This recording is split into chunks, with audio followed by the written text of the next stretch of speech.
Sarah Martinez had always been good at fixing things.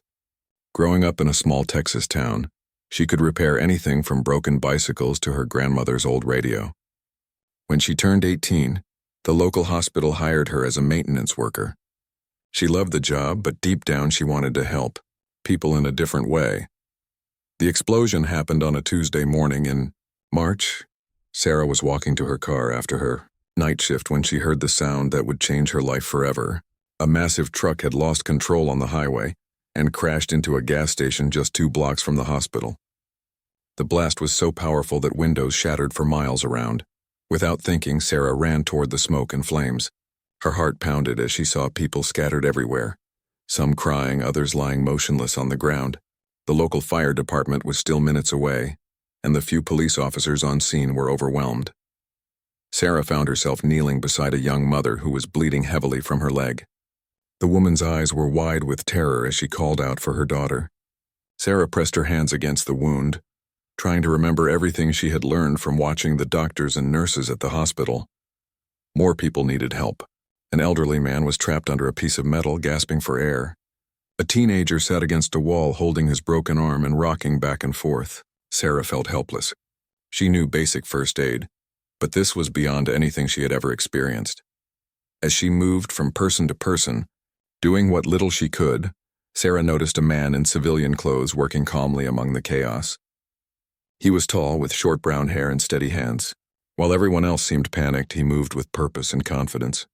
She watched him quickly assess each injured person, making decisions about who needed help first. The man approached Sarah as she was trying to help a construction worker who had been thrown against a concrete barrier. Blood was coming from somewhere on his head, but Sarah couldn't tell where the wound was. Her hands shook as she tried to find the source of the bleeding. "Take a deep breath," the man said quietly, kneeling beside her. His voice was calm and reassuring. "You're doing good work here. What's your name?"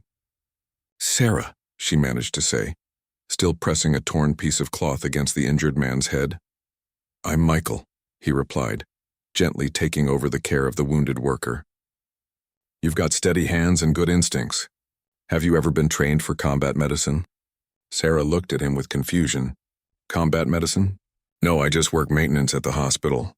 I've never been in the military or anything like that." Michael's eyes showed interest as he quickly and efficiently treated the construction worker's head wound.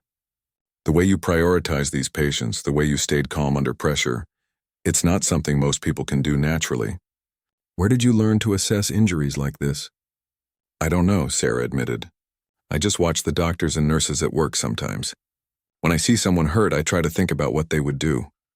The sound of sirens grew louder as emergency vehicles finally arrived at the scene. Paramedics rushed past them, taking over the care of the most seriously injured victims. Sarah felt relieved but also strangely empty, as if she was supposed to keep helping but didn't know how. Michael stood up and offered Sarah his hand. "You saved lives today. That construction worker would have bled out if you hadn't found the pressure point on his scalp. The woman with the leg wound is going to keep her leg because you controlled the bleeding until the paramedics arrived." Sarah felt tears forming in her eyes. The adrenaline was wearing off and the reality of what had happened was sinking in. She had just lived through her first real emergency, and somehow she had known what to do. "I've been a Navy SEAL medic for 12 years, Michael continued. "I've seen a lot of people in crisis situations. Most freeze up or panic. You didn't. You have something special, Sarah. Have you ever thought about becoming a paramedic or an EMT?" The suggestion surprised her. "I never thought I was smart enough for something like that. I barely finished high school." Michael shook his head. "Intelligence isn't just about books and tests. What you showed today is a different kind of intelligence. It's the ability to think clearly when everything around you is falling apart. It's the courage to act when others can't move. Those are things that can't really be taught." As they walked away from the accident scene, Sarah couldn't stop thinking about what Michael had said. She had always felt like she was meant to do something more important than fixing broken equipment, but she had never known what that might be. "If I wanted to learn more about emergency medicine, where would I start?" she asked. Michael smiled. "There's a community college about an hour from here that offers an excellent EMT program. But before you make any big decisions, why don't you come to a training session with my volunteer rescue team? We meet every Saturday morning. You can see if this is really something you want to pursue." Sarah looked back at the accident scene one more time, Emergency workers were loading the last of the injured victims into ambulances. The gas station was completely destroyed, but everyone was going to survive. She had played a part in making that happen. "I'll be there," she said to Michael. "What time on Saturday?" 7 in the morning. "Bring work clothes and be ready to get dirty. We'll start with basic trauma assessment and work our way up from there." As Sarah drove home that morning, she felt something she had never experienced before. For the first time in her life, she had a clear sense of direction. She didn't know where this path would lead, but she knew she had to follow it. The accident had lasted less than an hour, but it had changed everything about how Sarah saw herself and her future. She was no longer just someone who fixed broken things. She was someone who could help fix broken people. That night, Sarah called the community college to request information about their EMT program. She also researched everything she could find about emergency medicine and trauma care. She had found her calling, and she wasn't going to waste any time getting started. Saturday morning came faster than Sarah expected. She arrived at the training location 15 minutes early, wearing old jeans and a t-shirt as Michael had suggested. The facility was a converted warehouse on the outskirts of town, with several emergency vehicles parked outside and the sound of people working inside. Michael greeted her at the entrance, wearing military-style cargo pants and a plain black t-shirt. "Glad you decided to come.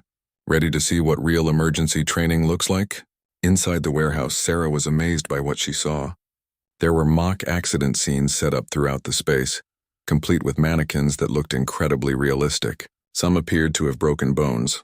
Others had fake blood and wounds that looked disturbingly real. About 20 people were scattered around the different stations, practicing various emergency procedures. "This is our volunteer search and rescue team," Michael explained as they walked through the facility. "We work with local emergency services when there are major disasters or when people get lost in the wilderness. Everyone here has a day job, but they dedicate their weekends to training for situations like what you experienced Tuesday." Sarah watched a woman about her own age practicing CPR on one of the mannequins while an instructor counted compressions out loud. At another station, 2 men were carefully moving a victim with a suspected spinal injury onto a backboard. "Everything looked so professional and organized. Don't worry if this seems overwhelming at first," Michael said, noticing Sarah's expression. "We'll start you with the basics and build from there. Today you're just observing and learning." The first exercise Sarah watched was called trauma assessment. Michael demonstrated on a mannequin that was set up to simulate a car accident victim. He approached the scene carefully, checking for dangers before even touching the patient. Then he began a systematic examination, checking the victim's breathing, pulse, and looking for obvious injuries. "The most important thing in any emergency is scene safety," Michael explained as he worked. "You can't help anyone if you become a victim yourself. Always look for dangers like fire, unstable structures, or traffic before you start treating patients." Sarah watched intently as Michael showed how to quickly identify life-threatening injuries. He explained how to control bleeding, how to recognize signs of shock, and how to communicate with emergency dispatchers. Everything had a specific order and purpose.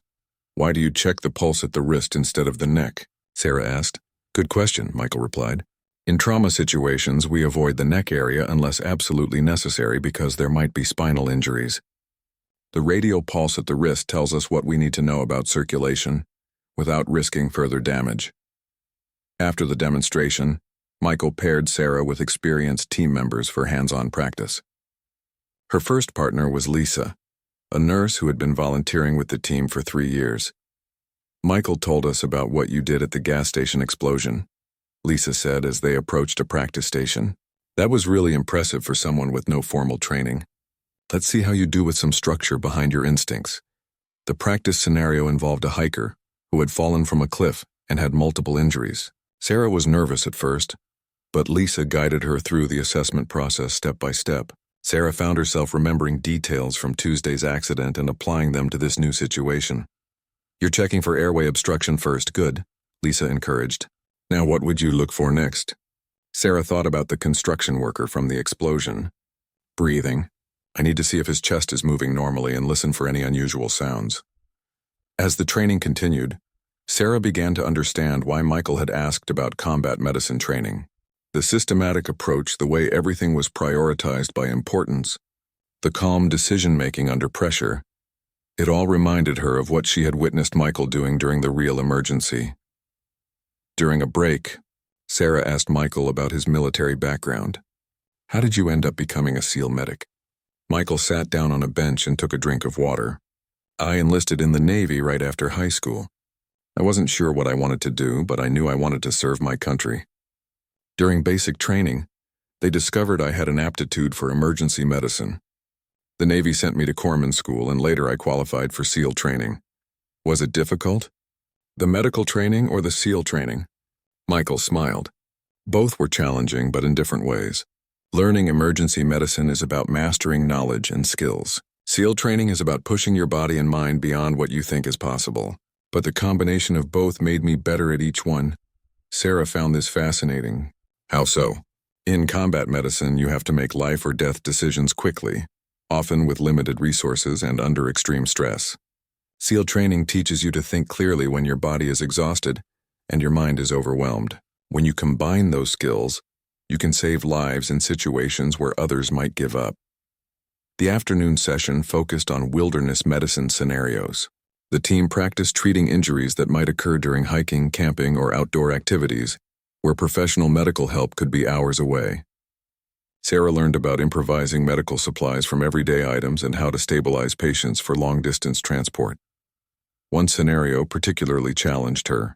The exercise involved a rock climber who had fallen and was unconscious with possible head and spinal injuries. Sarah had to work with another volunteer to safely move the patient while protecting his neck and spine. "This is harder than it looks," Sarah said as they carefully positioned the backboard. "Everything worthwhile is harder than it looks," replied her partner, a firefighter named David. "But you're getting it. Your hands know what to do even when your brain is still catching up." As the day ended, Michael gathered the team for a debriefing session. Each person talked about what they had learned and what they wanted to improve for next week. When it was Sarah's turn, she felt nervous speaking in front of the group. "I learned that there's so much more to emergency medicine than I ever realized," she said. "Everything has a reason and a purpose. I also learned that I really want to keep doing this." The team applauded, and several people came up to Sarah afterward to encourage her. Lisa handed her a stack of study materials. "These are the textbooks we use for EMT training. If you're serious about this, you should start reading. The next EMT class at the community college starts in 6 weeks." Michael walked Sarah to her car as the sun was setting. "So what do you think? Is this something you want to pursue?"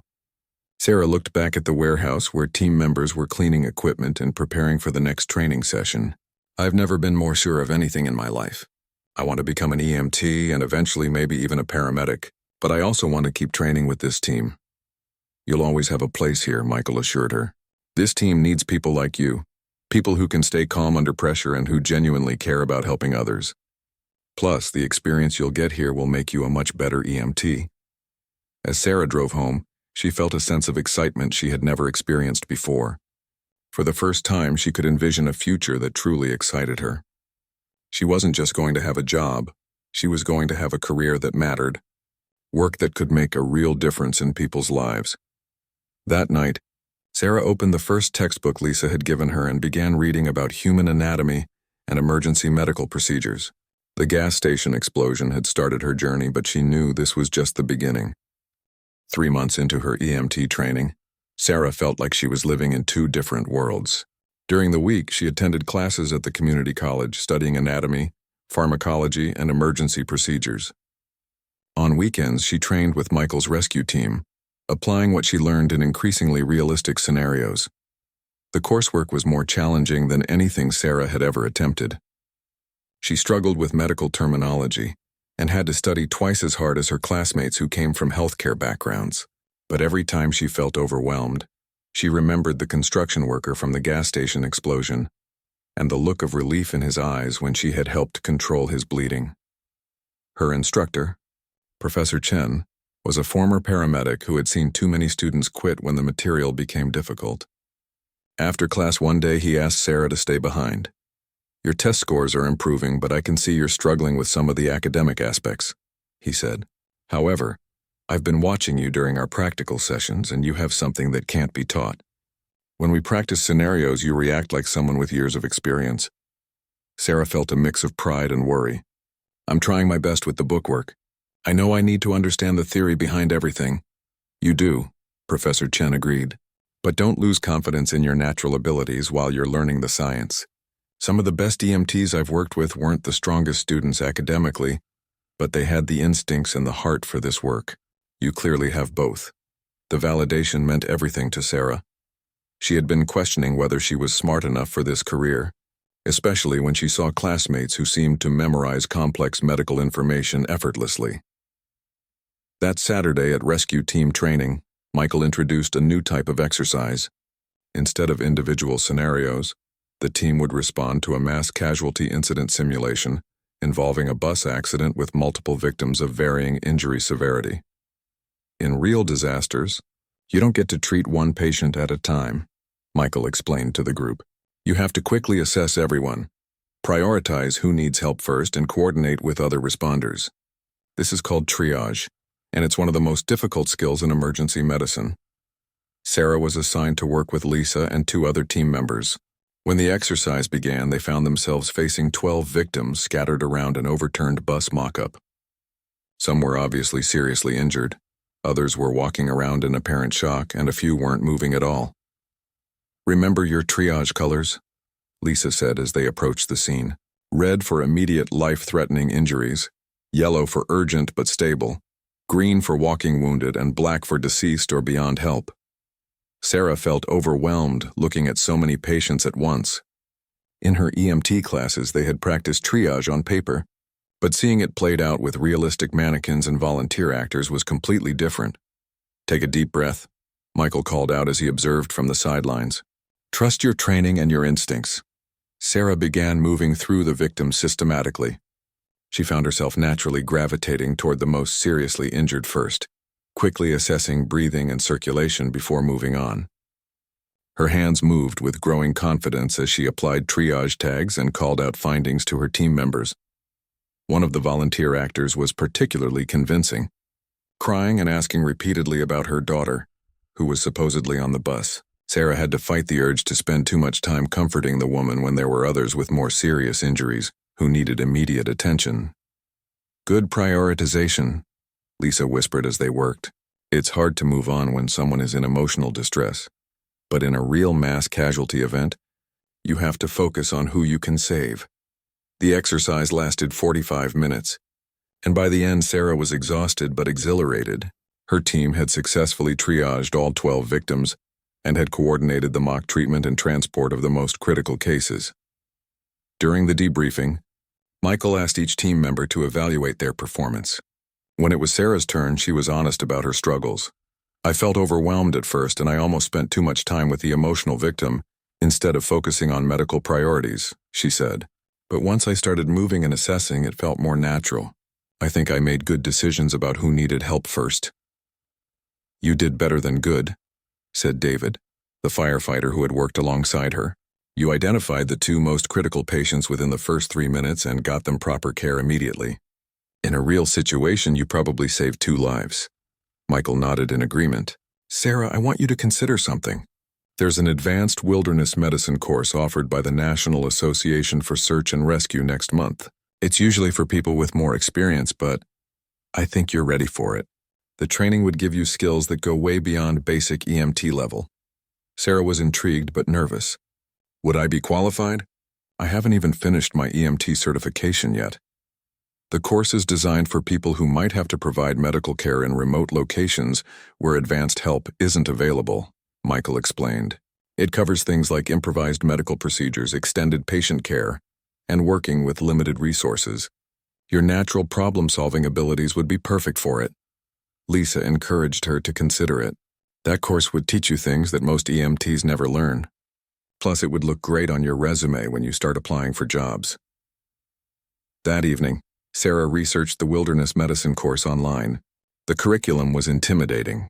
It covered advanced airway management, surgical procedures, and pharmaceutical protocols that were typically restricted to doctors and paramedics. But it also offered exactly the kind of training that appealed to her desire to help people in any situation. She called Michael later that night to discuss her concerns. "I'm worried I'm not ready for something that advanced. What if I can't keep up with the other students?" "Sarah, let me tell you something about confidence," Michael said. When I was going through SEAL training every single day, I thought I wasn't good enough to be there. But my instructors didn't care what I thought about my abilities. They cared about what I could actually do when it mattered. He paused for a moment before continuing. You've already proven you can perform under pressure. You've shown you can learn quickly and adapt to new situations. The technical knowledge will come with study and practice. But the core qualities that make someone effective in emergency medicine, those can't be taught, and you already have them. Sarah spent the weekend thinking about the opportunity. She was scared of being in over her head, but she was also excited about the possibility of expanding her skills and knowledge. On Monday morning, she submitted her application for the wilderness medicine course. 2 weeks later, she received her acceptance letter. The course would be held at a training facility in Colorado, involving 5 days of intensive instruction and hands-on practice in remote mountain locations. As Sarah prepared for this next step in her training, she reflected on how much her life had changed since the gas station explosion 6 months ago. She had been a maintenance worker with no clear direction in life. Now she was on her way to becoming an EMT with advanced wilderness medicine training, working with a respected rescue team, and finally feeling like she had found her true calling. The path hadn't been easy, and she knew it would only get more challenging from here. But for the first time in her life, Sarah felt truly confident about her future. She was becoming the person she was meant to be. The mountains of Colorado were unlike anything Sarah had ever experienced. The wilderness medicine course took place at an elevation of 9,000 feet, where the thin air made even simple tasks feel challenging. She arrived at the training facility nervous but determined, carrying a backpack full of medical supplies and camping gear. The other students were intimidating. Most were experienced paramedics, wilderness guides, or military medics with years of field experience. Sarah felt out of place during introductions when she had to explain that she was still finishing her basic EMT certification. Her instructor was Dr. Rebecca Torres, a former Army flight surgeon who now worked as an emergency physician and led wilderness medicine programs around the world. Dr. Torres had a reputation for being demanding but fair, and her courses were considered among the best in the field. This program will challenge you in ways you haven't experienced before, Dr. Torres announced to the group of 20 students. You'll be providing medical care in environments where calling for backup isn't an option, where your nearest hospital is days away, and where you have to improvise solutions with whatever materials you can find. The first day focused on assessment and decision-making in remote environments. Sarah learned how altitude, weather, and limited resources completely changed the approach to emergency medicine. What might be a simple treatment in a hospital emergency room became a complex problem when you were miles from civilization. During the first practical exercise, students were given a scenario involving a hiker who had fallen and suffered a compound fracture of his leg. In a normal setting, this would require immediate transport to a trauma center. In the wilderness, it meant hours or even days of field treatment before evacuation was possible. Sarah was paired with Marcus, a paramedic from Alaska who had 15 years of experience with remote rescues. She expected him to take the lead, but he surprised her by asking for her assessment first.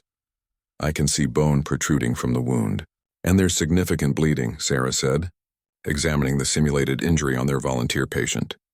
The foot is cold and pale, which suggests compromised circulation. We need to control bleeding, stabilize the fracture, and restore blood flow to the foot. Marcus nodded approvingly. Good assessment. How would you approach the treatment? Sarah thought about what she had learned in her EMT classes and from her training with Michael's team. First, I'd control the bleeding with direct pressure around the wound, avoiding the bone fragments. Then I'd need to align the fracture to restore circulation, which means I might have to manipulate the broken bone. That's exactly right, Marcus said. But manipulating a fracture is usually beyond EMT scope of practice. Out here, though, you might be the only medical person available. Dr. Torres will teach us how to do procedures we'd never attempt in the city.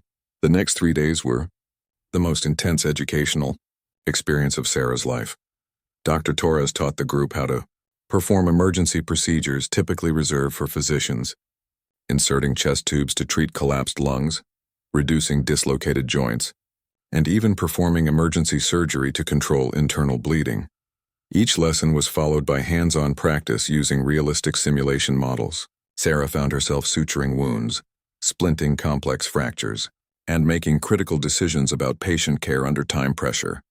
On the fourth day, the group faced their most challenging exercise yet. They were divided into teams and taken to different locations in the wilderness, where they would encounter realistic emergency scenarios without any guidance from instructors. Sarah's team consisted of herself, Marcus, and Jennifer, a wilderness guide from Montana.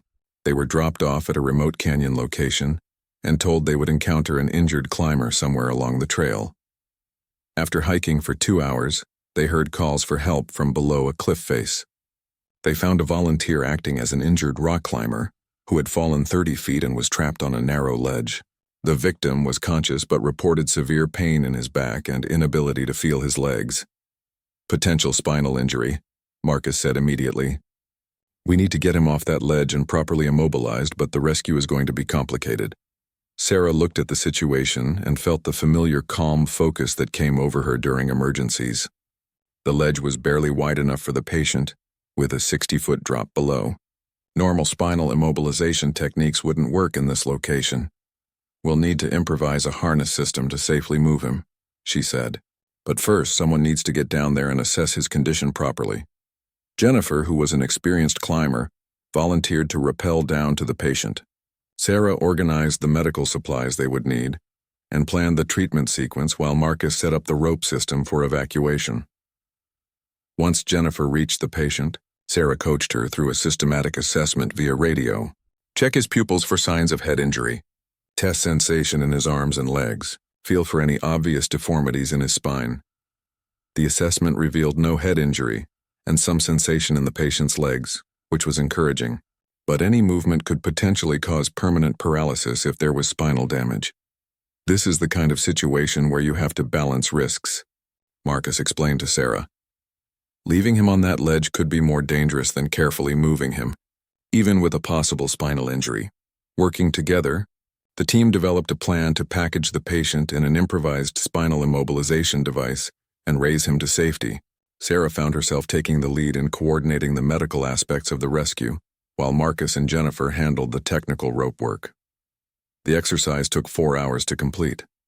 By the time they had successfully evacuated their patient to a safe location, Sarah was exhausted but proud of their teamwork.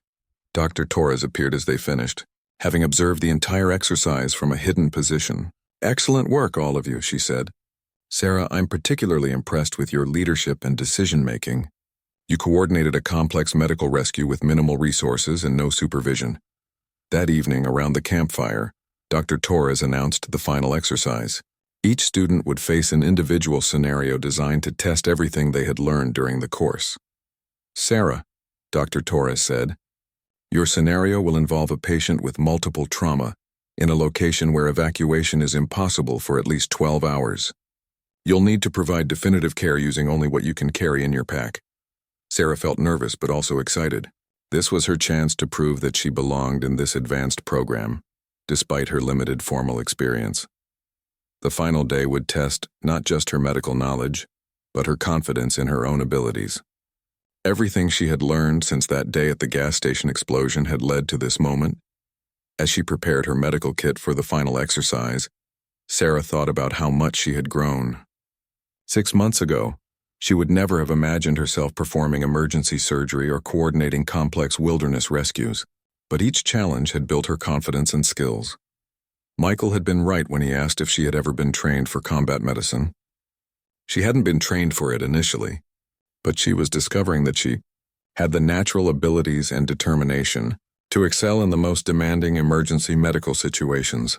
Tomorrow would prove whether she was ready to take her skills to the next level and truly become the kind of medic who could save lives in any situation, no matter how challenging or remote. Sarah's final test began at dawn. Dr. Torres led her to a remote section of the mountain where a realistic accident scene had been set up. The scenario involved a solo backpacker who had fallen into a ravine and suffered multiple serious injuries. The nearest road was 8 miles away, and weather conditions would prevent helicopter evacuation for at least 12 hours. The volunteer patient was made up to look convincingly injured, with simulated bleeding, pale skin, and signs of shock. As Sarah approached, he was barely conscious and breathing rapidly. You're on your own from here, Dr. Torres said, stepping back to observe. Remember, in the real wilderness, there's no one to call for help. You are the definitive care until you can get this patient to a hospital. Sarah took a deep breath and activated the systematic approach she had learned. Scene safety first. She checked for unstable rocks or other hazards. Then she moved to the patient and began her primary assessment. The backpacker had an obvious compound fracture of his left leg, a deep laceration on his arm that was bleeding steadily, and signs of internal injuries including abdominal pain and a rigid belly. His pulse was rapid and weak, indicating shock from blood loss. "Sir, can you hear me? My name is Sarah, and I'm here to help you," she said, establishing communication while simultaneously checking his airway and breathing. The patient responded weakly, saying he had been hiking alone when he slipped and fell about 20 feet. He complained of severe pain in his leg and abdomen and said he felt dizzy and nauseous. Sarah's mind raced through the priorities. Multiple trauma with signs of shock meant she needed to control bleeding, stabilize fractures, and treat for shock while preparing for a long-term care situation. In a hospital, this patient would need emergency surgery. Out here, she would have to keep him alive with field medicine alone. First, she addressed the bleeding arm wound. Using supplies from her pack, she cleaned the laceration and found it was deeper than it initially appeared, likely requiring sutures. She irrigated the wound with sterile water and began the delicate process of closing it with the suture kit she had practiced with during training. Her hands were steady as she worked, each stitch placed carefully to ensure proper healing. The patient winced but remained cooperative as she explained each step of the treatment. Next, she turned to the fractured leg. The bone was protruding through the skin, and the foot was pale and cold, indicating compromised blood supply. This was the moment she had trained for but never actually performed, reducing a compound fracture in the field. "This is going to hurt, but I need to realign your leg to restore blood flow," she explained to the patient. "I'm going to give you some pain medication first." Using the limited pharmaceuticals available in her wilderness kit, Sarah administered pain relief and then carefully manipulated the fractured bone back into alignment. It was a procedure she had only practiced on models, but her training guided her through each step. The realignment was successful. Color returned to the patient's foot, and his pain decreased significantly. Sarah then splinted the leg using materials from her pack and improvised supports from branches she found nearby. The most challenging aspect was the suspected internal bleeding. The patient's abdomen was increasingly rigid, and his vital signs showed worsening shock. In a hospital, this would require immediate surgery. In the wilderness, Sarah had to find ways to stabilize him and hope the bleeding would slow on its own. She started an IV line to provide fluids and combat shock, positioning the patient to optimize blood flow to vital organs. Every few minutes, she reassessed his condition and adjusted her treatment accordingly. Hours passed as Sarah maintained continuous care. She monitored vital signs, adjusted IV fluid rates, and provided medication for pain and nausea. The patient drifted in and out of consciousness, but his condition remained stable. As the day progressed, Sarah faced new challenges. The weather turned cold, requiring her to improvise shelter and maintain the patient's body temperature. She used emergency blankets, her own spare clothing, and body heat to prevent hypothermia. She also had to manage her own physical and mental fatigue. Providing intensive medical care for hours without a break was exhausting, but she forced herself to stay alert and continue monitoring her patient closely. During the afternoon, the patient's condition began to improve slightly. His pulse became stronger and he was more alert and able to communicate better. Sarah realized that her treatment was working. She was successfully managing a critical trauma patient in conditions where most people would have given up hope. Dr. Torres appeared periodically to check on the exercise, but she remained in the background, allowing Sarah to work independently. Each time, Sarah could see approval in her instructor's eyes, but she tried not to let it distract her from her patient. As evening approached, Sarah heard the sound of a helicopter in the distance. The mock evacuation team was arriving to complete the scenario. She had successfully kept her patient alive and stable for the full 12 hours. The rescue team consisted of other course participants acting as flight medics.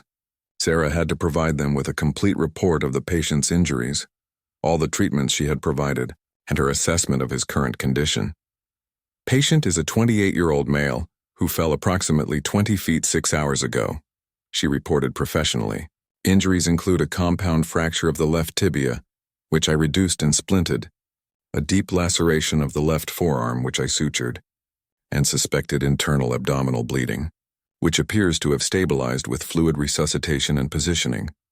She provided detailed information about medications given, vital sign trends, and fluid balance. The flight team was impressed with the thoroughness of her care and documentation. After the patient was loaded onto the mock helicopter, Dr. Torres approached Sarah for the debriefing. "That was exceptional work. Sarah," Dr. Torres said, reviewing her notes from observing the exercise, "you successfully managed a complex trauma patient for 12 hours using only field medicine.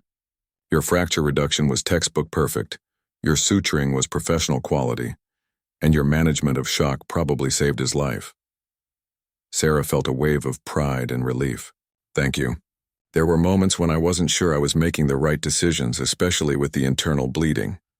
Uncertainty is normal in wilderness medicine," Dr. Torres replied. "The key is making the best decisions you can with the information available and being willing to adapt as conditions change.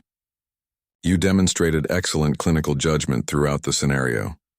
As they walked back to base camp, Dr. Torres continued her evaluation. "I have to ask, are you sure you're just finishing basic EMT training?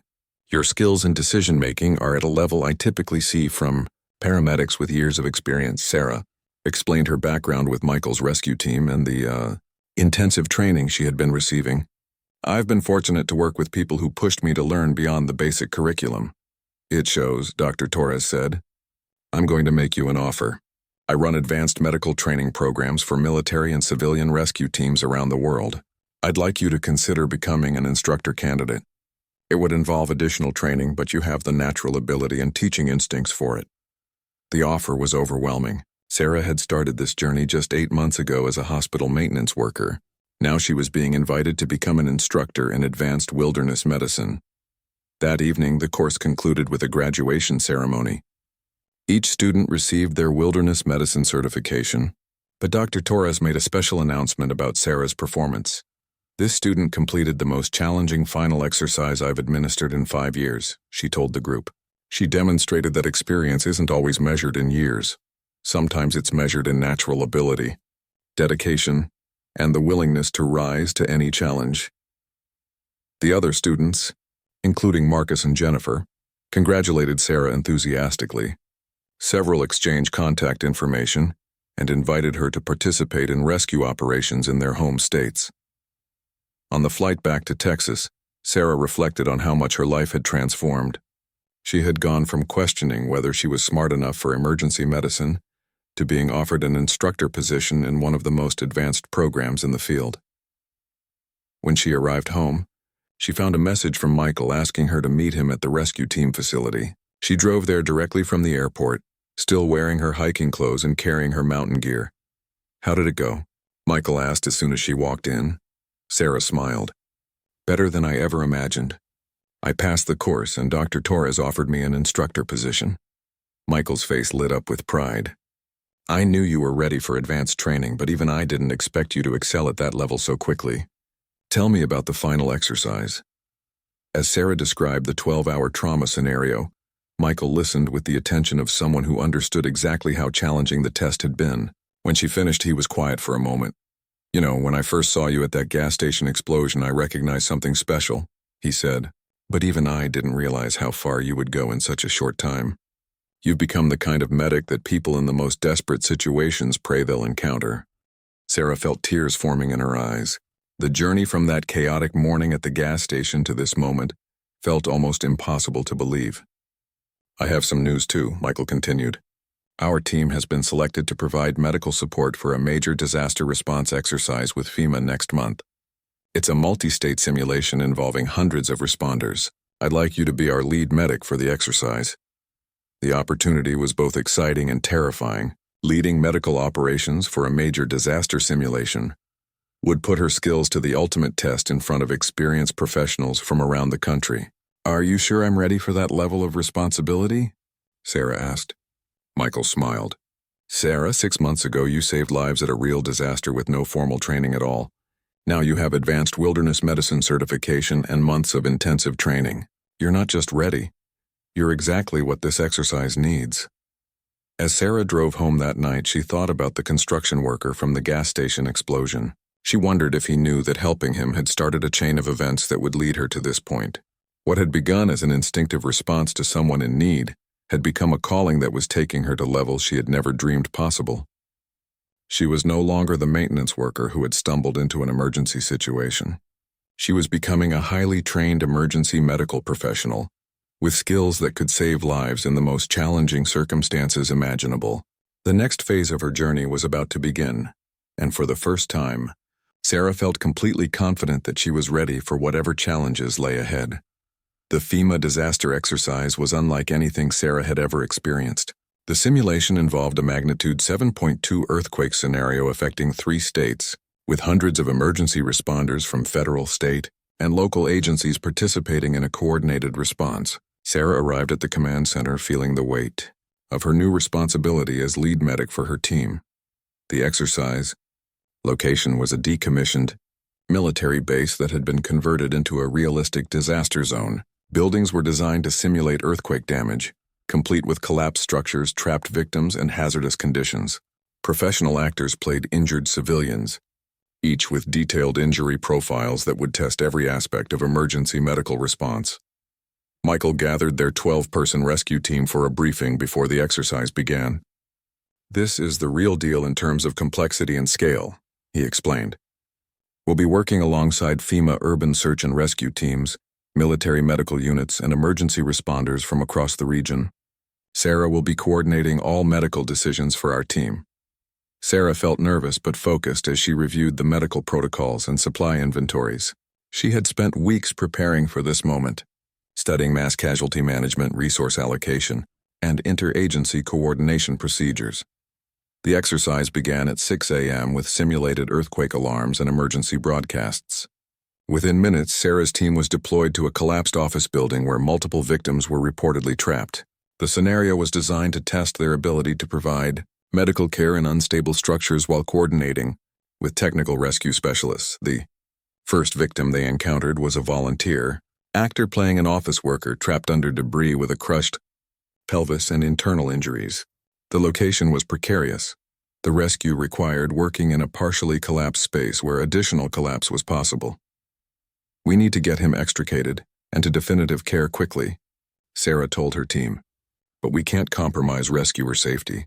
I need 2 people to work with me on patient stabilization, while the others coordinate with the structural engineers." Sarah found herself naturally taking command of the medical aspects of the rescue while maintaining constant communication with other team leaders. She directed the placement of IV lines, the administration of pain medication, and the careful packaging of the patient for extraction through a confined space. The rescue took 2 hours of delicate work, but they successfully extricated the patient and transported him to the medical treatment area. Sarah's calm leadership and clear communication had impressed the FEMA observers who were evaluating the exercise. Throughout the day, Sarah's team responded to multiple scenarios: a school collapse with pediatric victims, a hospital evacuation with critically ill patients, and a hazardous materials incident requiring decontamination procedures. Each situation tested different aspects of her medical knowledge and leadership abilities. The most challenging scenario came in the afternoon. Sarah's team was called to assist with a mass casualty incident at a simulated shopping mall collapse where over 50 victims with varying injuries needed immediate triage and treatment. This was the ultimate test of everything Sarah had learned about emergency medicine. She had to rapidly assess dozens of patients, prioritize treatment based on injury severity and survival probability, and coordinate with multiple medical teams while managing limited resources. "Lisa, take the walking wounded to the green treatment area," Sarah directed. "David, I need you to start IV access on the red priority patients. Marcus, coordinate with the helicopter landing zone for critical transports." Sarah moved through the victims systematically, making rapid but thorough assessments. A young mother with severe crush injuries to her legs but stable vital signs was tagged yellow for urgent care.